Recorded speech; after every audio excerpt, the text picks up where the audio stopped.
கர்ணன் படம் பார்த்துருப்பீங்க. அவர் வந்து அந்த உள்ளத்தில் நல்ல உள்ளம்லாம் பாடிட்டு வந்து என்ன வேணும்னு கேட்பான் கர்ணன். ஒன்றும் இல்லை, உன்கிட்ட தானம் பெறலாம்னு வந்தேன். இதுவே கேலி கூத்தா இருக்கு பாருங்க. இப்போ அடிபட்டு உடம்புல உயிர் உள்ளே இருக்கா வெளியே இருக்கான்னு தெரியாத நேரத்தில் போய் தானம் கேட்குறோம். அப்போ அந்தனாக வந்த அந்த கர்ணபெருமான் சொன்னாராம், உன்னுடைய புண்ணியங்கள் எல்லாம் எனக்கு தரணும். அப்போ கர்ணம் பட்ட சந்தோஷம் யாருமே படலையாங்க. ஏன் தெரியுமா? தரத்தக்கதை கேட்ட நீ இப்போ வந்து எனக்கு புளியோதரை வேணும்னு கேட்டீங்கன்னா என்ன பண்ணுவேன்? ஏதாவது ஆர்டர் பண்ண முடியுமா?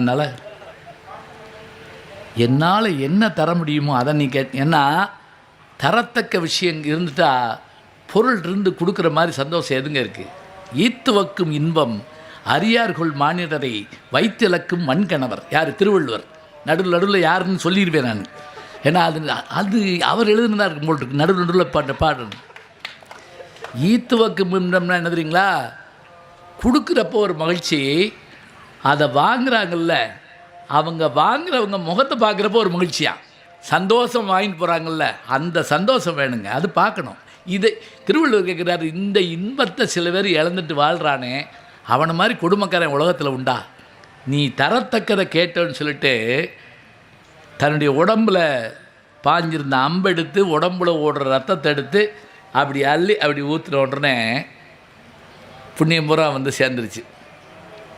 ஏன்னா அந்த காலத்தில் என்னென்னு கேட்டிங்கன்னா ரிஜிஸ்டர் ஆஃபீஸெல்லாம் எப்படி இருந்துச்சுன்னு நமக்கு தெரில. பஞ்சபூதங்களை சாட்சியாக வச்சு தான் எதுவும் பண்ணுவாங்க. நீர், நிலம், நெருப்பு, காற்று, ஆகாயம் இதை வச்சு தான் பண்ணுவாங்க. இப்போ இவன் என்ன பண்ணுறான்? ரத்தத்தை அப்படி கையில் எடுத்து ஊற்றுனான். அவ்வளவும் கொடுத்தேன். உடனே கண்ண பரமாத்மா அப்படி ஆடி போனார். அவர் கடவுள் தான். ஆடி போயிட்டு என்ன பண்ணார்? சடார்னு தன்னுடைய உருவத்தை மாற்றிட்டு யாருக்குமே காண கிடைக்காத மகாவிஷ்ணு உருவமாக மாறி உனக்கு என்ன வேணும்னார். திரைக்கதைப்படி அவன்கிட்டருந்து வாங்கத்தான் வந்தார், கொடுக்கணும்னு வரல.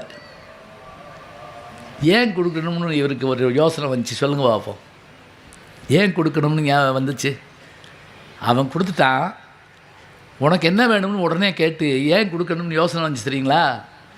வாழ்நாளெல்லாம் அள்ளி கொடுத்தான் இல்லையா, அவன் ரத்தம் கையில் பட்ட உடனே இவருக்கும் கொடுக்கணும் போல இருந்துச்சாங்க. அதுதான் உண்மை.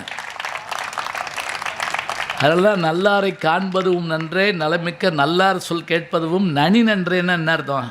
நல்லவனோட சேர்ப்பா, நல்ல புத்தி வரும். கண்ணபெருமானுக்கே அந்த கர்ணனுடைய ரத்தம் உனக்கு என்ன வேணும்னு கேட்டுட்டு அவன் சொன்னான், எனக்கு என்ன வேணும்? உன்னைய பார்க்கணும்னா, அவன் சொல்கிறான் ஒரு வார்த்தை, உன்னைய பார்க்கணும்னா தவம் இருந்து பார்க்கணும். முள்ளு மேலே நின்று பார்க்கணும், கல் மேலே நின்று பார்க்கணும், பட்னியாக கடந்து பார்க்கணும்.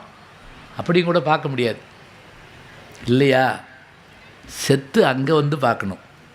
ஆனால் நான் எதுவுமே செய்யாமல் உன்னை நான் பார்க்குறேன்னா நான் எவ்வளோ பெரிய ஆள் சொல்லிவிட்டு எனக்கு என்ன வர வேணும் தானே கேட்குறேன். இன்றைக்கி இல்லை, நான் எத்தனை பிறவி எடுத்தாலும் இல்லை என்று வருவோர்க்கு இல்லை என்று சொல்லாத இதயம் நீ அருளல் வேண்டும். என்ன வார்த்தை பாருங்கள்! இல்லை என்று வருவோர்க்கு இல்லை என்று சொல்லாத நீ எனக்கு பொருள் கொடு, அக்கௌண்ட்டில் இது கொடு, படம் கொடு,